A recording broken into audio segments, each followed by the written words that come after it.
사사기 강의 44번째 시간으로 무엇이 일촉즉발의 위기를 불러왔는가, 이런 제목으로 하나님 말씀을 전하도록 하겠습니다. 한 사람의 타락한 레위인에 의해서 시작된 죄악이 온 이스라엘 지파로 확산되고 확대되어서 모두에게 비극적인 일들이 일어나게 된 사건을 성경은 우리에게 소개하고 있습니다. 그리고 이 모두가 바로 왕이 없던 시대, 모두가 자기 소견이 옳은 대로 행하면서 하나님의 뜻을 묻지 않았던 시대에 일어났던 돌이킬 수 없는 죄악이었고, 이러한 일들이 일어난 것은 하나님께서 그들의 죄를 심판하시는 또 하나의 방법이었다는 사실을 성경은 우리에게 분명하게 교훈해 주고 있는 것을 보게 됩니다. 성경의 진리는 모든 시대의 거울입니다. 우리는 이 사사기의 말씀 속에서 오늘도 우리에게 말씀하고 계시는 하나님의 준엄하신 음성에 귀를 기울여야 합니다. 결코 이 하나님의 말씀을 가볍게 생각하지 말아야 될 그런 중요한 주제가 이 사사기 속에 펼쳐지고 있다는 것을 우리는 기억하고, 우리에게 주신 하나님의 말씀에 대해서 우리가 삶 속에서 어떻게 반응할 것인지를 고민해 보셔야 합니다. 타락한 시대의 가장 큰 불행은 아무도 그 시대의 사람들에 의해서 자행되고 있는 죄와 악을 막아설 지도자가 없다는 점입니다. 안 됩니다. 이렇게 하는 것은 결코 하나님이 기뻐하실 일이 아닙니다. 이것은 우리가 하나님 앞에 죄를 범하고 있는 것입니다. 라고 그렇게 말할 수 있는 사람이 단 한 사람도 남아있지 않을 때, 그것이 바로 하나님이 자기 백성을 심판하시는 재앙의 시작이 되는 것입니다. 지금 이스라엘은 바로 그런 지경에 있었기에 그들은 하나님을 신앙한다고 하면서도 지금 자신이 어떤 끔찍한 짓들을 자행하고 있는지 전혀 알지 못하고 있었습니다. 다시 말씀드리지만 그 이유는 그들에게 더 이상 하나님의 뜻과 계시를 전해줄 수 있는 영적인 지도자, 하나님이 세우신 왕이 존재하지 않았기 때문이라는 겁니다. 성물을 수행하는 레위인들이 어떻게 한 타락한 가정의 어용 제사장이 되고, 어떻게 레위인이 첩을 둘 정도로 타락할 수가 있습니까? 그러니 그러한 시대에서 우리가 무엇을 더 기대하겠습니까? 브레이크가 고장난 폭주하는 기관차처럼 그들은 자신들의 죄악된 생각을 쫓아서 극단적인 결과를 향해서 치닫고 있었다는 것을 성경은 우리에게 보여주고 있습니다. 하나님의 말씀을 버리고 그 통치를 거부할 때 한 민족 전체가 어떤 재앙을 자초하게 되는지를 사사기의 끝은 우리에게 그것을 적나라하게 보여주고 있는 것입니다. 오늘 본문의 1절을 보십시오. 모든 이스라엘 자손들이 단에서부터 부엘세바까지, 그리고 길르앗에서부터 와서 미스바에 집결했다고 기록하고 있습니다. 단은 이스라엘의 최북단의 성읍이고 부엘세바는 최남단의 성읍의 이름입니다. 그리고 길르앗은 요단 동편의 전 지역을 가리킵니다. 따라서 이스라엘의 동서남북에서 모든 이스라엘 지파들이 미스바로 모여왔음을 이야기하고 있는 것입니다. 이스라엘은 지금 미스바에 모여서 이 레위인에게서 일어난 일에 대한 이 문제로 인한 비상총회를 소집을 한 것입니다.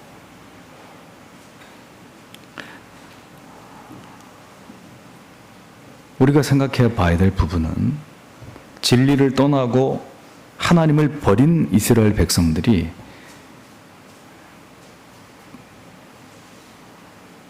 중요한 것은 여호와 앞에 모였다라고 성경이 기록하고 있다는 겁니다. 그들의 모임의 성격을 여호와 앞에 모인 모임이다라고 이야기하고 있다는 것입니다.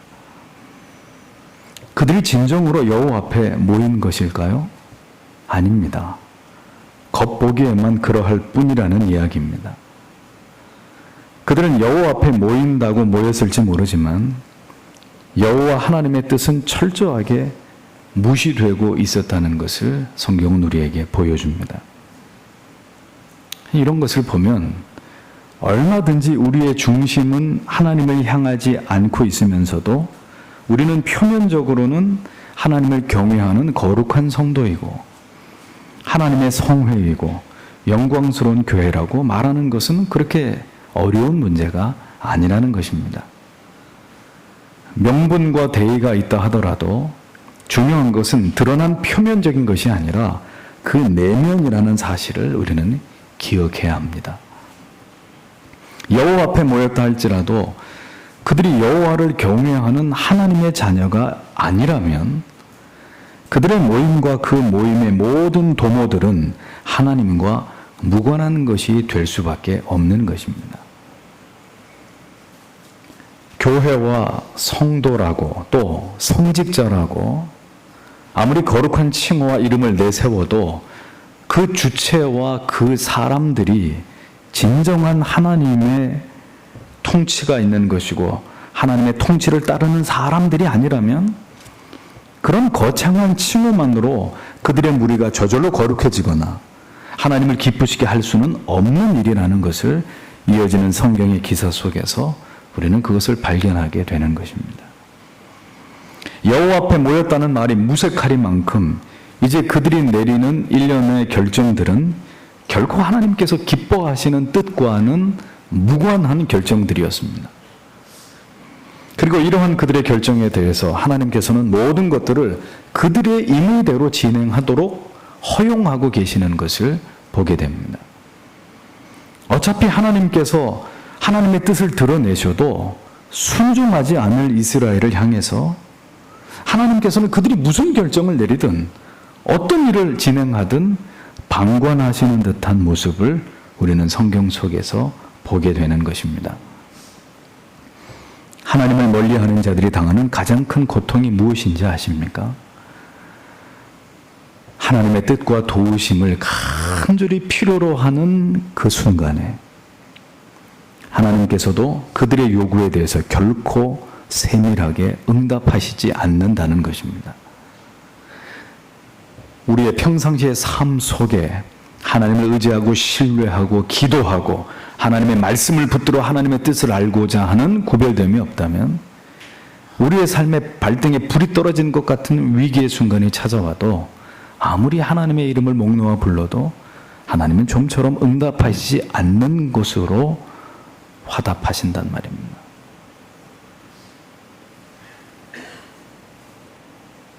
다급할수록 우리가 생각해 보아야 하는 것은 하나님과의 관계입니다.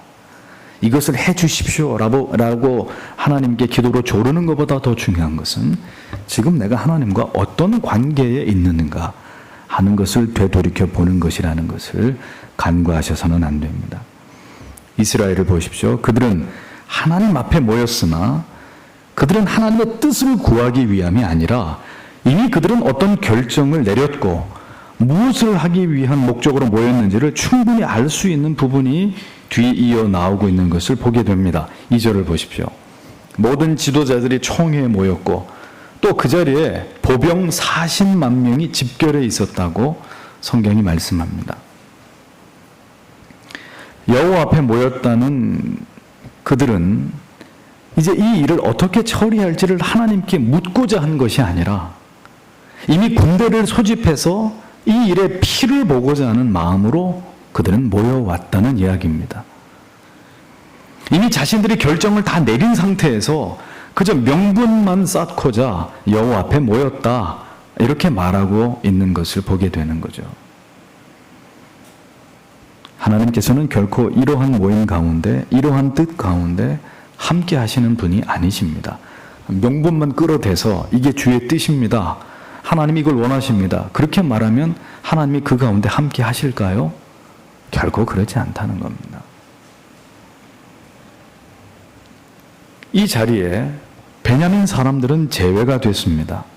베냐민 지파는 이스라엘의 모든 지파들이 바로 자신들의 지파에서 일어난 그 일로 인해서 결집했고 대규모의 군대가 모여왔다는 사실을 알게 됐다고 3절이 말씀합니다.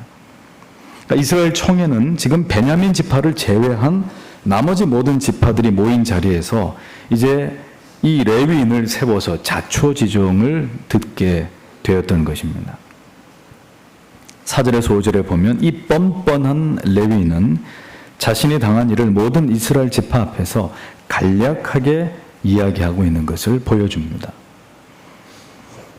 그런데 우리가 생각해 보아야 될 부분은 바로 이 부분입니다.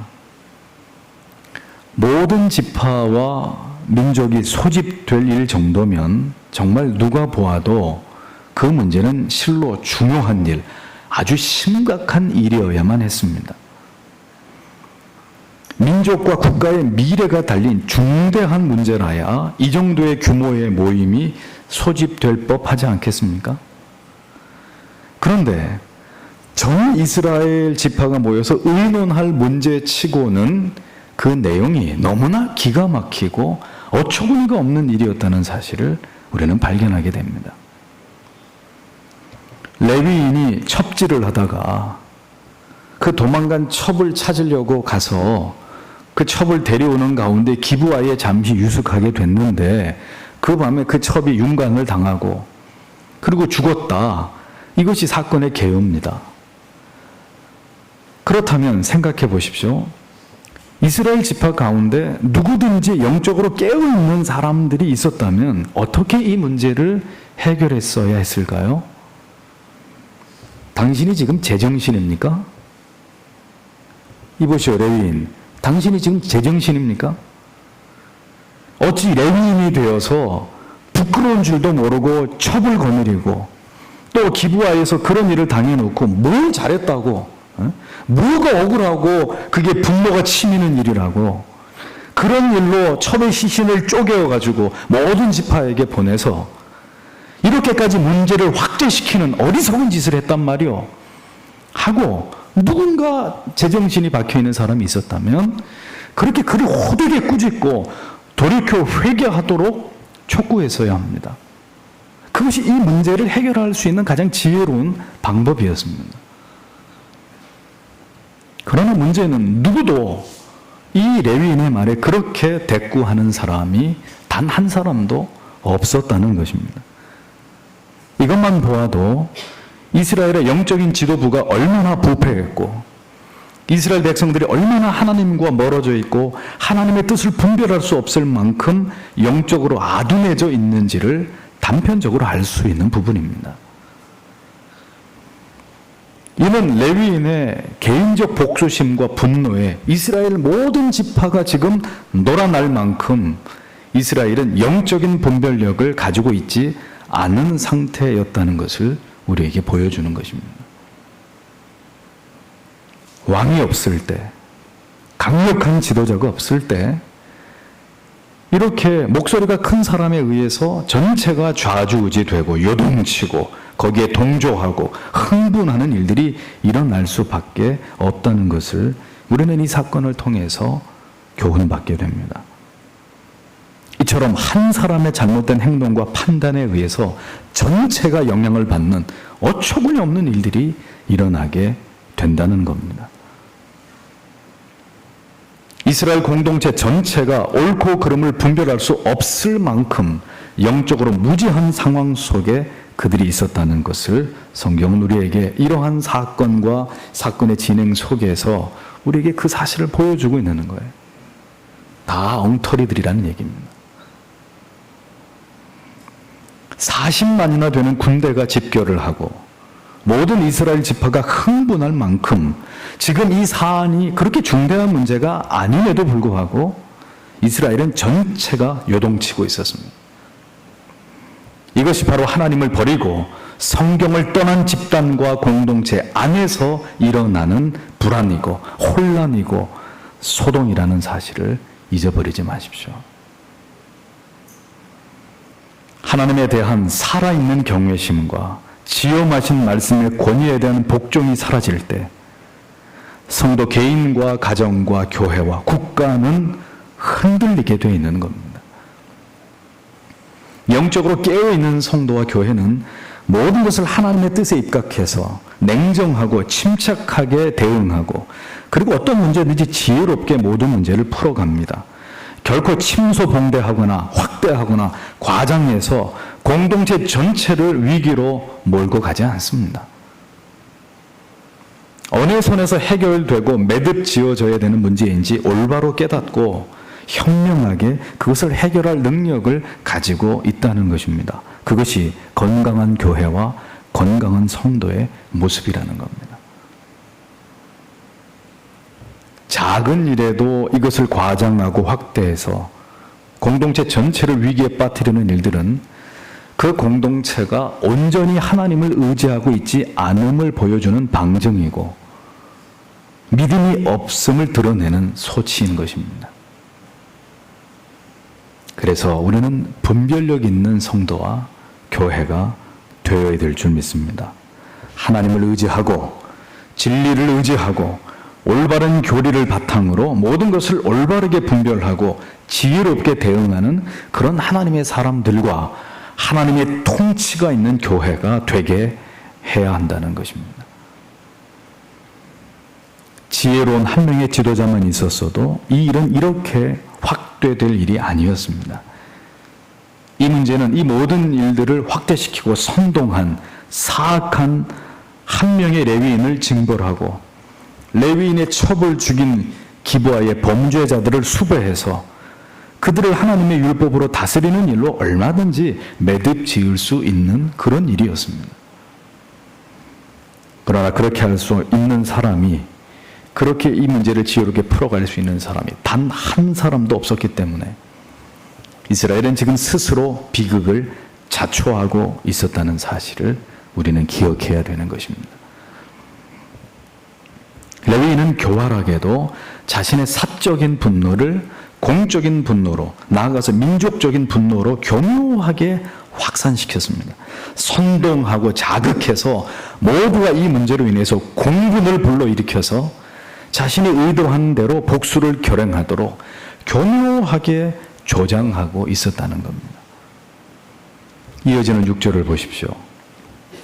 그는 자신의 첩의 시신을 쪼개어서 각 지파에게 보낸 이유를 설명합니다. 그것은 그들이 이스라엘 중에서 음행과 망령된 일들을 행했기 때문입니다. 이렇게 자기 자신을 합리화하고 있습니다. 참으로 뻔뻔하기 이를 데 없는 모습이죠. 왜 그렇습니까?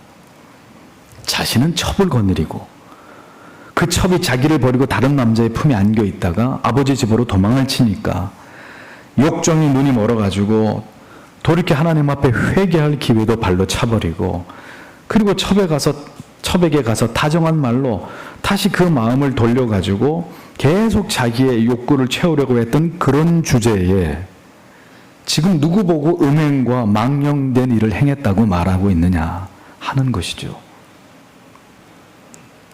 그러니까 이 레위인의 사악함과 교활함에 분노를 느끼지 않을 수 없는 거예요. 지금 자기가 그렇게 말할 처지가 아닌데도 이 레위인은 정말 이 악하다고밖에 말할 수 없는 그런 말들을 주저리 떠들고 있었단 말입니다. 우리는 이 레위인의 악함을 보면서 무슨 생각을 하게 될까요? 성도 여러분, 잘 보십시오. 신자들 중에서도, 교회를 다니는 사람들 중에서도, 심지어 목회자 가운데서도 이렇게 회심하지 못하고 중생하지 못한 사람은 이렇게 교활하고 사악하고 악랄할 수밖에 없는 것입니다. 그런 사람들이 하나님의 교회와 성도들을 혼란에 빠뜨리고 선동하고 하나님의 뜻을 회방하는 짓을 행할 때 영적으로 깨어있지 않은 교회와 성도들은 그로 인해서 모두 함께 고통을 당하게 되는 일들이 일어날 수밖에 없는 것입니다. 지도자가 없는 무리들은 쉽게 선동되게 되어 있습니다. 지도자의 권위가 무너지는 것은 쉽게 악이 독버섯처럼 자라게 되어 있습니다. 기준을 잡아줄 사람이 없기 때문에, 법을 집행할 사람이 없기 때문입니다. 그래서 마지막 때 사탄은 모든 거룩한 권위들을 무너뜨리는 전략을 펴는 것입니다. 성경의 절대적인 권위 무너뜨립니다. 목회자의 권위 추락시킵니다. 교회의 모든 권위들을 모두 각하시켜서 모두가 자기 주장대로, 자기 생각대로 말하고 행동하게 만듭니다. 그렇게 되면 교회가 쪼개지는 것은, 무너지는 것은 그렇게 어려운 일이 아니기 때문이에요. 7절을 보십시오. 이 레위인은 이제 나에게서 모든 이야기를 들었으니 이 문제에 대해서 어떤 조치를 취할 것인지 의견과 방책을 내놓으라고 요구하고 있습니다. 그는 지금 동족 간의 싸움을 선동하고 부추기고 있었습니다. 한 사람의 문제에 이스라엘 지파 전체가 움직이고 있는 이 전대미문의 일이 지금 이스라엘 안에서 벌어지고 있었던 것입니다. 거듭 말씀드리지만 이스라엘 지파 가운데 누구도 이 레위인의 주장을 반박할 사람이 없었다는 점이 참으로 한심하기 이를 데 없는 부분입니다. 아무도 이 문제는 바로 당신의 부도덕함 때문에 빚은 당신의 개인의 문제이지 이것은 결코 우리 이스라엘 전체가 나서야 될 문제가 아니라고, 이렇게 사태를 바르게 수습할 만한 지도자가 아무도 없었습니다. 영적인 분별력을 잃어버린 이스라엘, 누구도 무엇이 옳고 무엇이 그런지 올바르게 판단할 만한 사람이 전무했던 이스라엘이 이제 얼마나 잘못된 판단을 내리고 이로 인해 끔찍한 결과를 낳게 되는지를 성경은 고스란히 그 내용을 우리에게 증언해 주고 있습니다. 8절에 이스라엘의 결정을 보십시오. 한 사람도 그냥 집으로 돌아가지 않겠다고 결의하고 다짐하고 있는 것을 보여줍니다. 참 이상하죠. 예. 올바른 분별력을 잃어버릴 때 전혀 흥분한 일도 싸울 일도 아닌 것이 돌연 사람들이 그 일에 목숨을 걸 만큼 중요한 가치로 둔갑하는 일들이 종종 일어나는 것을 우리가 보는 것입니다. 선동된 군중처럼 위험한 사람들은 없어요. 한번 선동된 군중은 좀처럼 그 흥분을 가라앉히기가 어렵습니다. 명분도 없는 일에 사람들은 죽자고 달려드는 거예요. 하나님 보실 때 심히 안타까운 일이 아닐 수 없는 거죠. 이어지는 9절에서 11절을 보십시오. 이스라엘은 각 지파에서 제비를 뽑아서 군대를 조직하고 베냐민의 기브아로 가서 그들을 응징하기로 결의한 것을 보여줍니다. 그리고 이 같은 일을 행하는 일에 모든 이스라엘 백성들의 마음이 하나가 되었다, 합심이 되었다, 이렇게 성경이 기록하고 있습니다. 한 마음으로 연합하는 일은 참 귀한 일이고 아름다운 일입니다. 다만 어떤 목적과 동기로 연합을 하고 연대했느냐 하는 것이 중요할 따름입니다. 그들은 베냐민의 기브아를 징계하면서 전혀 하나님의 뜻을 묻지 않았습니다. 자신들이 지금 진행하는 이 모든 일이 너무나 정당하다고만 그들 스스로 한 통속이 되어서 그렇게 믿고 있었을 뿐이었습니다. 그들은 지금 전혀 하나님의 뜻과는 무관하게 사람의 생각을 따라서 한 마음이 되어서 이제 옳지 않은 일에 모두 연합을 이루는 죄를 범하고 있었다는 것을 보여줍니다.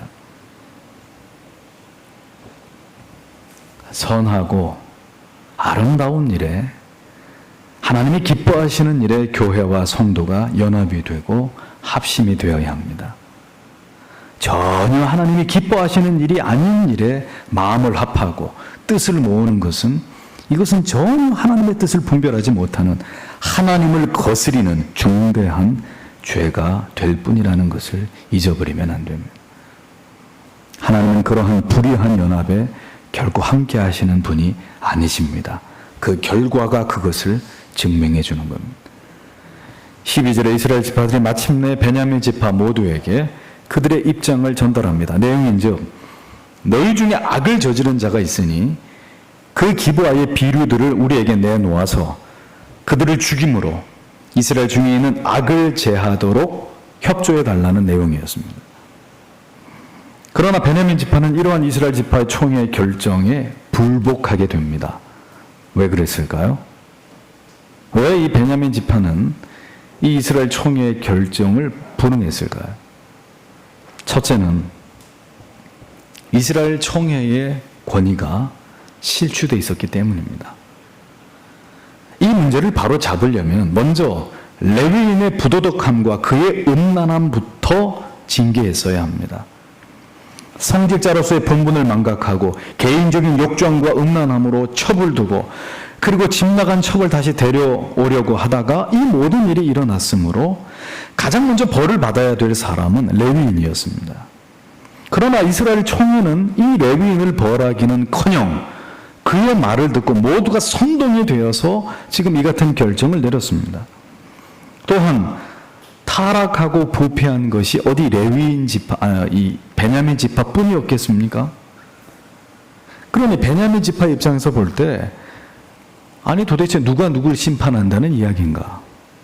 그런 마음이 왜 들지 않았겠습니까?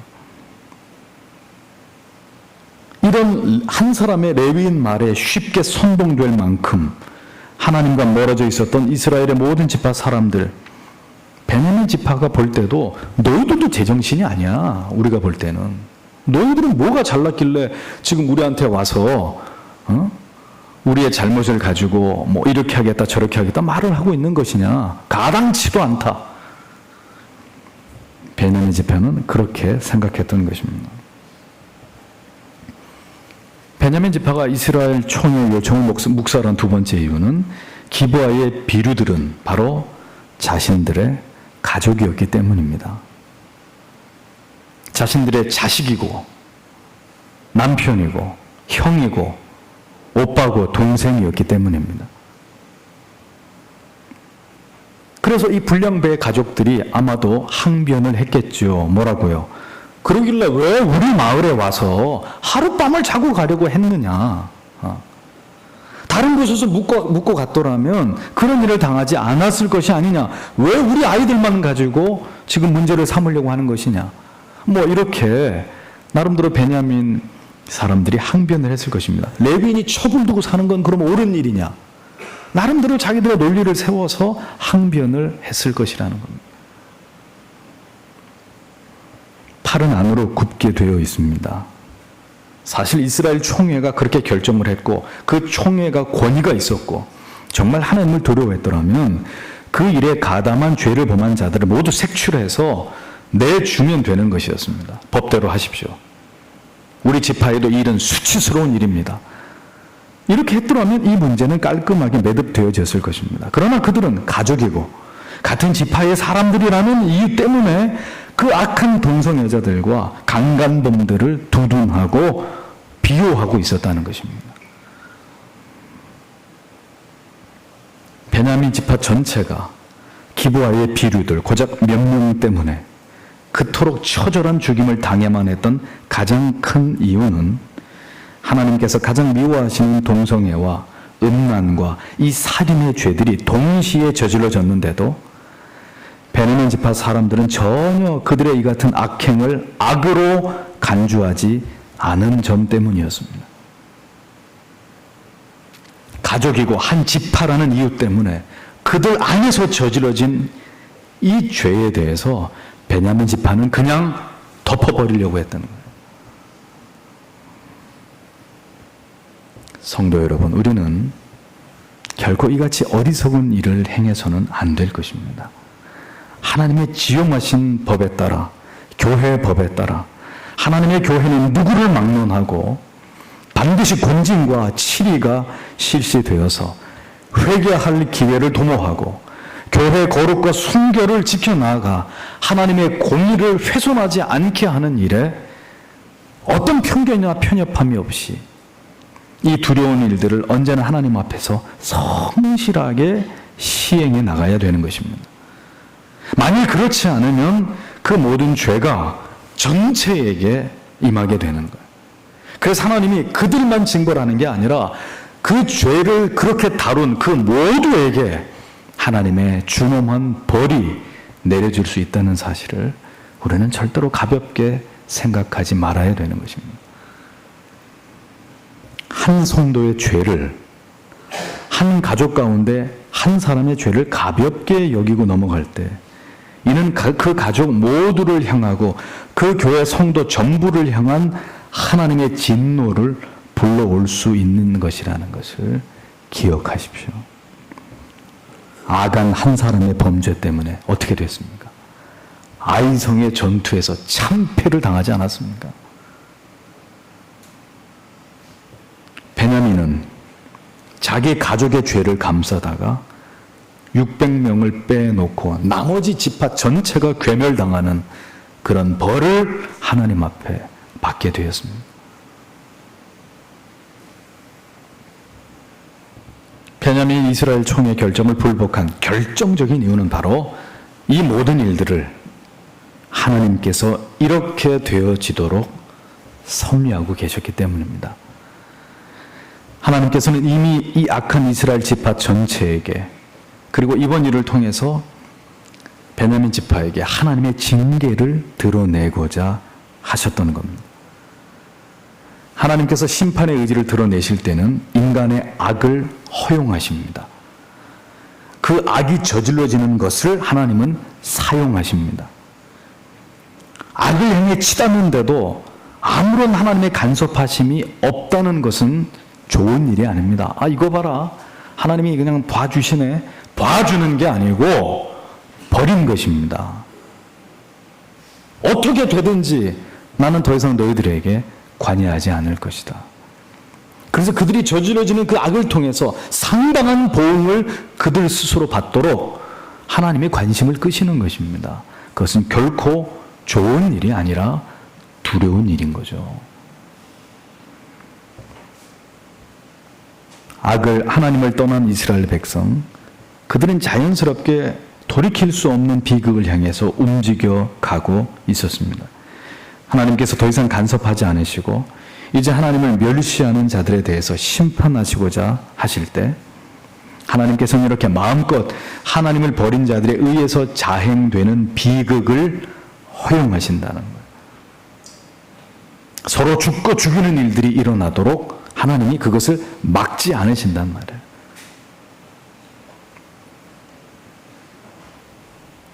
하나님께서 만약 이스라엘 백성들을 돌이키게 하시는 것이 하나님의 뜻이었다면 하나님께서는 반드시 이스라엘의 지파의 지도자들이나 원로들을 동원해서 분명하게 하나님의 뜻을 드러내시고 하나님의 방법대로 이 일이 진행되도록 반드시 그렇게 하나님이 간섭하셨을 것입니다. 하지만 하나님이 그렇게 하시지 않는 이유는 이제 너희는 내 벌을 받아야 된다. 그것이 하나님의 계획이셨기 때문이에요. 예루살렘 총회에 범인을 인도하라는 요청을 묵살한 베냐민 지파는 전쟁 준비에 돌입합니다. 14절에서 16절까지를 보십시오. 베냐민의 각 성읍으로부터 기브아로 군사들이 집결하는데 그 수가 26,000명이고 기브아 성읍에서 나온 군사들만 700명, 합치면 26,700명의 군사로 이스라엘 지파들의 연합군과 지금 베냐민이 맞설려고 하고 있었습니다. 그중 기브아 출신의 정예군 700명은 모두 왼손잡이인데 이들은 물매의 명사수들이었다고 성경이 이야기합니다. 백발백중, 조금도 틀리지 않은 오차가 없는, 던지면 정확히 다 명중하는 명사수였다. 26,700명으로 이스라엘의 연합군과 싸우려고 하고 있었습니다. 17절에 그럼 이스라엘의 결집한 이스라엘의 지파의 연합군은 몇 명이었습니까? 40만. 모두 다 전사였다. 참으로 참담한 일이 아닐 수 없습니다. 싸워서 한 사람도 남김없이 다 내쫓으라고 하신 가나안 사람들은 다 정착시켜가지고 결국은 그들의 우상을 숭배하고 하나님의 신앙을 버렸던 자들이 지금 서로 동족 간의 피를 보는 전쟁에 있어서는 모두 다 최정예의 부대들을 모아놓고 이 서로를 지금 죽이고자 하는 일에 혈안이 되어 있는 모습을 우리는 성경을 통해서 보고 있는 것입니다. 죽여야 될 가난한 사람들은 안 죽이고 이제 자기들끼리 죽고 죽이는 상황을 만들어가고 있었다는 것입니다.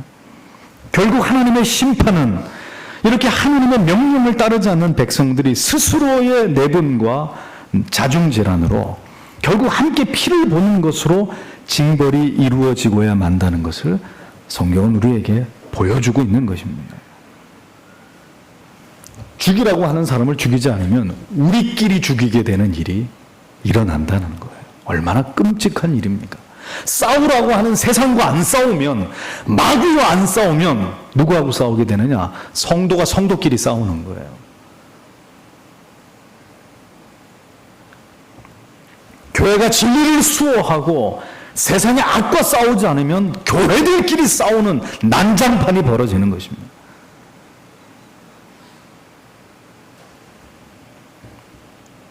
성도가 함께 마음을 다해서 하나님을 사랑하고 경외하고 하나님께서 주신 사명과 하나님의 법을 지킴에 최선을 다하지 않을 때 결국 그 교회와 성도는 스스로의 내분으로 인해 와해되고 분열되는 일들이 일어날 수밖에 없음을 우리는 성경의 이런 말씀을 통해서 교훈 삼아야 할 것입니다.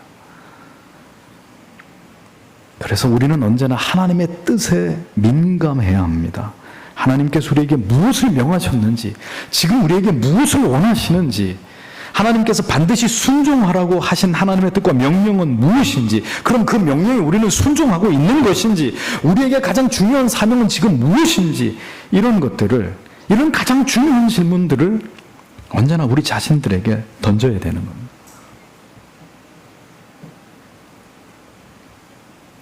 우리가 하나님의 뜻과 명령과 계획을 준행하면서부터 점점 멀어져 갈 때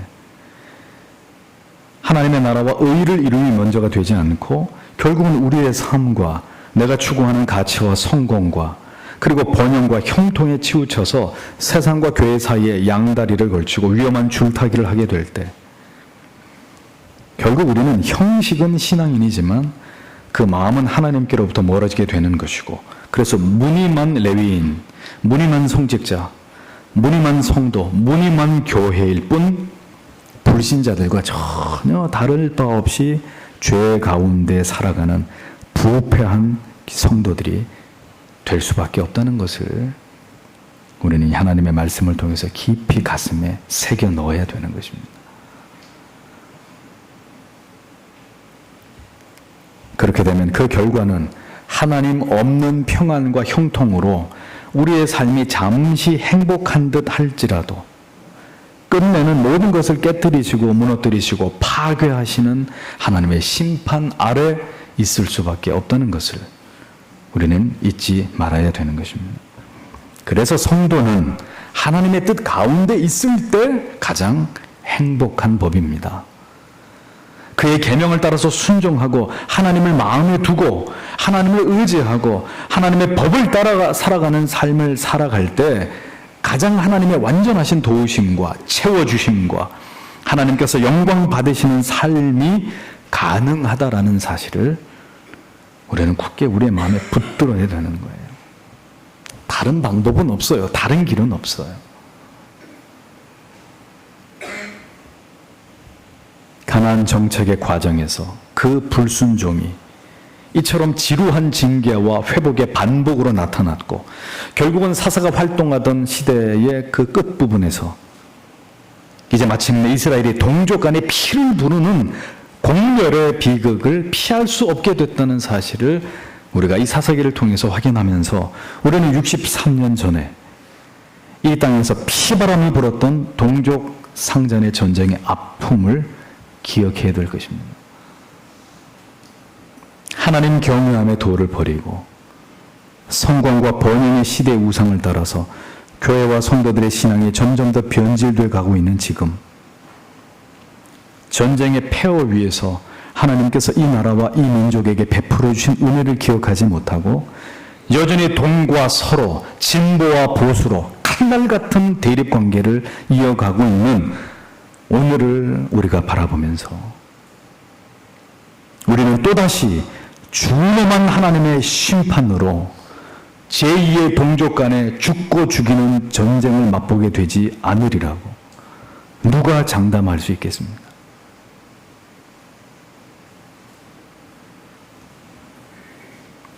하나님의 백성들, 택한 하나님의 자녀들이 어떻게 하다가 이 지경까지 이르게 되었는지를 잘 보십시오. 하나님의 말씀 속에서 어떻게 하다가 이런 상황까지 가게 됐는가? 다른 나라도 아니고 이스라엘이, 하나님의 택한 자녀들이 어떻게 서로를 향해 칼을 겨누는 이런 관계까지 되어버렸는지 우리는 그 이유를 분명하게 우리의 마음속에 새겨야 되는 겁니다. 하나님을 버릴 때 지도자부터 시작해서 모든 이스라엘이 하나님을 버리고, 그래서 영적인 지도자가 없어서 그들의 영적 지각이 무뎌질 대로 무뎌지게 될 때 결국은 한 민족 전체가 죄의 나락으로 떨어지는 오늘의 위기를 자초했듯이 오늘 우리의 가정과 교회와 이 민족도 더 이상 하나님의 뜻에 순복하면서 올바른 진리로 회개하지 않고 올바른 신앙의 도를 되찾지 않는다면 또다시 이 비극적인 하나님의 심판은 이 땅 가운데 이 세대와 다음 세대에 재현될 수밖에 없다는 사실을 우리는 불편하지만 이 진리를 우리의 마음속에 기억해 두어야 됩니다. 두려운 마음으로 우리가 이 하나님의 말씀을 대하면서 하나님 그리하지 마옵소서, 부디 우리에게 다시 한번 자비와 긍휼을 베푸시고 돌이킬 수 있는, 회개할 수 있는 길을 주시기를 기도해야 되는 것입니다. 오늘 여러분 안에, 여러분들의 가정 안에 하나님이 계시지 않을 때 여러분들의 미래는 암울할 수밖에 없습니다. 내 가정에 하나님이 계시지 않을 때, 우리 교회 안에 말씀 속에 역사하시는 살아계신 하나님의 임재가 사라질 때 우리도 이 레위인처럼 베냐민처럼 강팍하고 사악해지고 이스라엘 총회처럼 어리석고 아둔한 결정을 내릴 수 있다는 사실을 깊이 생각하셔야 됩니다. 다른 것이 재앙이 아닙니다. 성도와 성도의 가정과 교회를 향한 하나님의 침묵이 재앙이고, 우리가 무엇을 하든 하나님의 뜻을 묻지 않고 우리의 생각과 주장대로 어떤 일이든 결정해버리는 것이, 그렇게 결정할 수 있는 것이 바로 재앙입니다.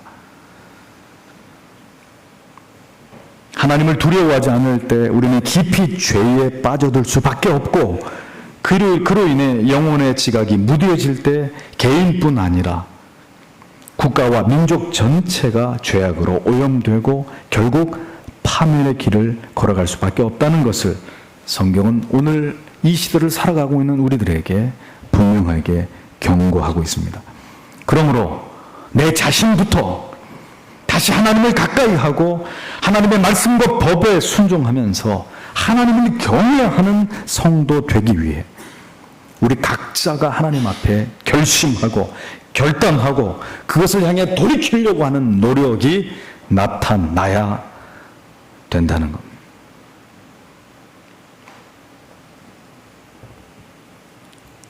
지금 이 민족이 처한 중대한 현실 속에서 부디 성경의 말씀을 통해서 우리가 영적으로 다시 깨어나고 그리고 각성해서 부디 하나님께서 우리를 다시 회복해 하시고 그리고 이곳을 거룩한 부흥의 진원지로 삼으시도록 하나님이 이 교회와 여러분들의 가정을 그렇게 삼아 주시기를 오늘도 이 말씀을 듣는 여러분 모두가 하나님 앞에 간절히 기도하셔야 될 줄 믿습니다. 기도하겠습니다.